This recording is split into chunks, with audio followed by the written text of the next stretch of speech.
Kita melihat tren dari tarif dan juga perang dagang antara Amerika Serikat dan China. Bagaimana evaluasi Bapak pada efek perang dagang di awal 2025 ini terhadap tren untuk jasa perkapalan, pengangkutan hingga floating storage?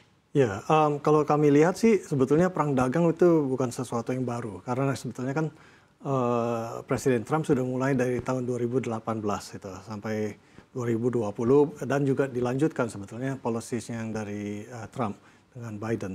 Nah, kalau kita lihat di situ sebetulnya even dari segi dampak ekonomi pun not necessarily bad gitu.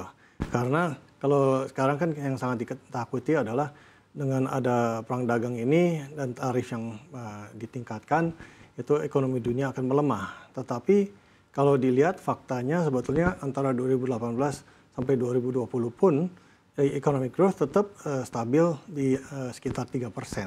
Jadi sebetulnya dari segi impact ke ekonomi pun juga mungkin not that bad. Apalagi karena dulu sudah terjadi di 2018 yang dimana yang lebih shocking dan tidak ada yang siap bahwa Trump akan begitu tegas. Dalam tahun-tahun setelah itu kan dunia sudah mulai mempersiapkan diri sebetulnya. Apalagi China yang tujuan utama dari Trump gitu. Nah, karena itu sudah ada so-called decoupling yang dimana kemungkinan harusnya ekonomi dunia juga tampaknya tidak terlalu negatif dari sisi tarif. Tetapi kalau kita lihat dari segi industri perkapalan sendiri, apalagi terutama untuk oil tanker minyak dan gas, malah ironisnya mungkin ini bisa berdampak positif. Karena yang kami lihat bukan soal dari segi global growth atau global economy sendiri, tetapi yang lebih utama adalah flow of goods, gitu. Nah, kalau biasa kan ekonomi dunia adalah sudah didesain sedemikian rupa sudah paling efisien. Jadi mungkin contoh goods A goes to goods B itu adalah dengan distance yang paling pendek. Nah, tetapi dengan ada disruption dari tarif yang timbul ini berarti flow of goods akan develop new trading patterns yang dimana tidak akan as efficient as before. Nah, karena apa? Karena tujuan utama dari tarif ini dari Trump adalah untuk balance trade. Nah, sebetulnya in one sense balancing trade is easy. Kenapa? Contohnya kayak Taiwan, Jepang, or even China, or even Indonesia. Kita sebetulnya kan semua surplus dengan Amerika.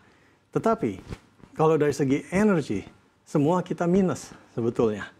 Nah, jadi kita jual banyak goods ke Amerika jadi surplus, tapi kita import a lot of oil and gas dari other sources, non-US sources, yang dimana kita sangat minus. Ya, contohnya kalau Indonesia sendiri, kita kan surplus dengan Amerika maybe 17-18 miliar dolar setahun.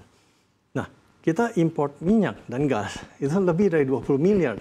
Nah, kalau Indonesia importnya dari Amerika, suddenly we are balanced dengan Amerika, yang tentunya makes Trump happy gitu ya. Nah, tetapi berarti apa? Kalau tadi yang kita import minyak dari Southeast Asia, Singapura, ataupun even Middle East, yang jaraknya cuma 2 sampai 10 hari. Sekarang kalau kita misalnya import dari Amerika, itu jaraknya 45 hari. Jadi tanpa ada peningkatan volume in terms of overall demand, sebetulnya demand for shipping bisa in theory increase by 4 to 10 times. Plus, kalau Amerika ekspor semua minyak dan gasnya, tapi kan dia juga perlu, ya, dia harus import. Yang tadinya dia run trade surplus dengan kayak Middle Eastern countries, nah sekarang dia bisa in theory import. Jadi kita bisa potentially benefit dari not only increase distance, tetapi import dan export. Gitu. Jadi maka dari itu kita lihat kemungkinan, ya, hopefully not being overly optimistic, trade war ini kemungkinan ada bisa malah dampak positif. Contohnya lagi, kalau saat sebelumnya Kanada dan Meksiko ekspor 4,5 sampai 5 juta barrel per day of oil to the US. Nah, ini semua hampir semuanya nggak pakai kapal karena mereka pakai pipa.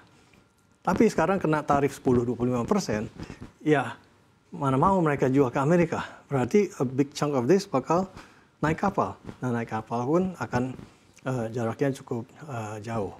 Maka dari itu kita lihat, ya hopefully we're not wrong. Actually, trade war is not so bad gitu.